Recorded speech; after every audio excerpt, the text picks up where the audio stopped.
नमस्कार दोस्तों, इस वीडियो में बात करेंगे कि बिहार वृद्धा पेंशन योजना 2025 में ऑनलाइन आवेदन कैसे करना है और कौन कौन सा डॉक्यूमेंट लगेगा इसके लिए। तो चलिए वीडियो को स्टार्ट करते हैं।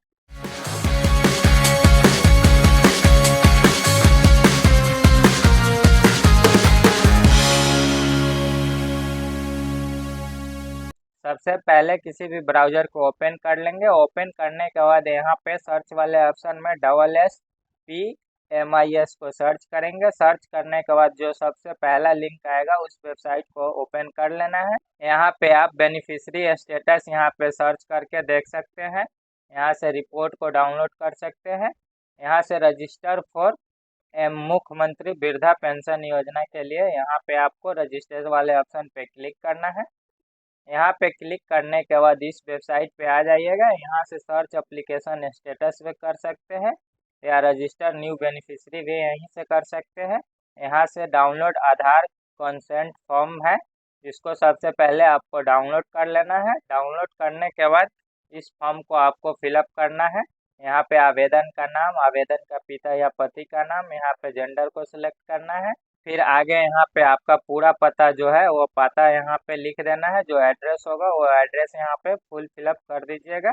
फिर यहाँ से आप जिस जाति से आते हैं उस जाति को यहाँ पे सिलेक्ट कर लीजिएगा। फिर आगे यहाँ पे आधार संख्या लिख दीजिएगा।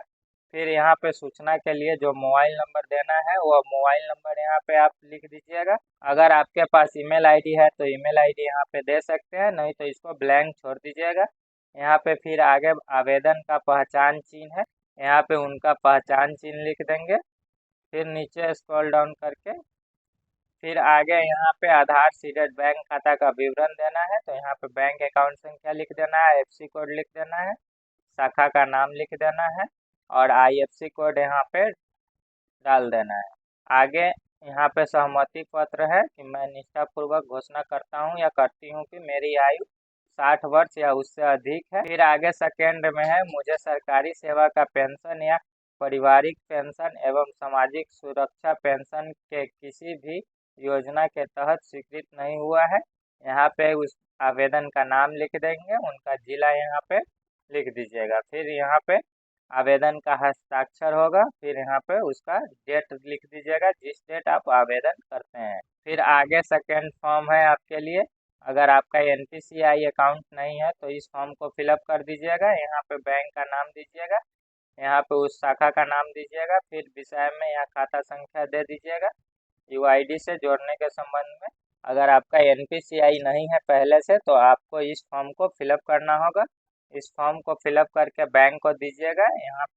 यहाँ पे बैंक उसका वेरिफिकेशन करके आपका NPCI कर देगा। फिर ये आगे एक फॉर्म है, इस फॉर्म को आपको यहाँ पे आवेदन का नाम दे दीजिएगा, आधार संख्या दे दीजिएगा, मोबाइल संख्या दे दीजिएगा।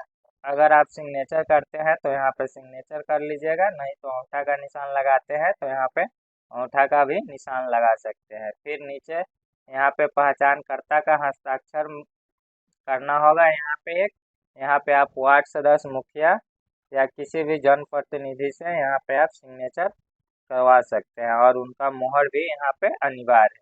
ये 3 फॉर्म पहले आपको फिलअप करना होगा, तब जाके आप वृद्धा पेंशन योजना के लिए ऑनलाइन आवेदन कर सकते हैं। ऑनलाइन आवेदन करने के लिए फिर से आप बैक वेबसाइट पे आ जाइएगा। यहाँ से आप अपने डिस्ट्रिक्ट का नाम सेलेक्ट कर लीजिएगा, जिस भी डिस्ट्रिक्ट से आप आते हैं।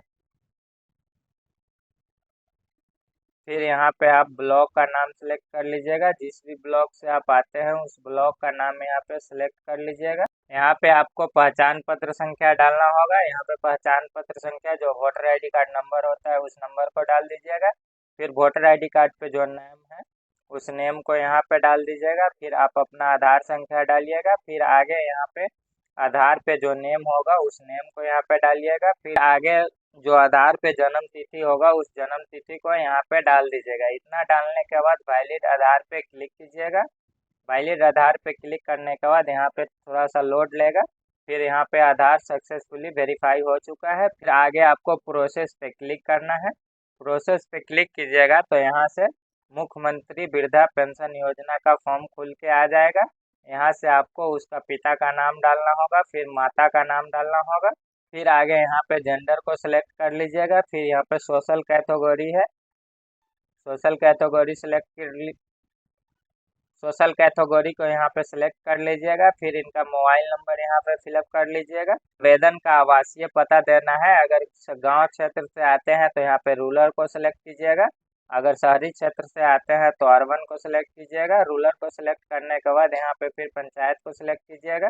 फिर गांव को यहाँ पे सिलेक्ट कीजिएगा। फिर यहाँ पे वार्ड नंबर को आपको सिलेक्ट करना होगा। फिर यहाँ पे जो आधार पे एड्रेस है उस एड्रेस को डाल दीजिएगा। फिर आगे पिन कोड को फिलअप कीजिएगा। फिर आगे आधार और मतदाता विवरण यहाँ पे पहले से ही फिलअप होगा। फिर आगे आपको यहाँ पे बैंक अकाउंट का नाम सेलेक्ट करना है, किस बैंक में आपका खाता है। फिर उसके बाद यहाँ पे बैंक शाखा को सिलेक्ट करना होगा। IFSC कोड यहाँ पे सिलेक्ट कर लीजिएगा। फिर आगे अकाउंट यहाँ पे लेंथ सेलेक्ट करना है कि कितने अंक का आपका अकाउंट नंबर है, उस अकाउंट नंबर का लेंथ यहाँ पे सिलेक्ट कर लीजिएगा। फिर आगे यहाँ पे खाता संख्या डालिएगा। फिर जो बैंक में आपका नेम है उस नेम को यहाँ पे डाल दीजिएगा। फिर आगे यहाँ पे आपको आधार कार्ड अपलोड करना होगा दोनों साइड का। फिर आप यहाँ पे पासबुक को अपलोड कर लीजिएगा। फिर यहाँ से आधार कंसेंट डॉक्यूमेंट जो हमने डाउनलोड किए थे उसको यहाँ पे स्कैन करके अपलोड कर लीजिएगा। फिर आगे यहाँ पे आपको फोटो को अपलोड करना होगा। फिर उसके बाद यहाँ पे आप वोटर ID कार्ड को अपलोड कर लीजिएगा। इतना अपलोड करने के बाद यहाँ पे आई एग्री पे क्लिक कीजिएगा। फिर सबमिट एप्लीकेशन डिटेल्स पे क्लिक कीजिएगा तो आपका आवेदन यहाँ पे सक्सेसफुली हो जाएगा। सर्च वाले ऑप्शन पे क्लिक करके यहाँ से आप अपने आवेदन का स्टेटस को चेक कर सकते हैं। आवेदन का स्टेटस चेक करने के लिए यहाँ पे लाभार्थी ID से भी आप चेक कर सकते हैं, या सेक्शन नंबर से भी चेक कर सकते हैं, या अकाउंट नंबर से भी यहाँ पे आप चेक कर सकते हैं, या आधार नंबर जो है उससे भी यहाँ पे आप चेक कर सकते हैं। आवेदन का स्टेटस चेक कर सकते हैं। तो आज के वीडियो में बस इतना ही।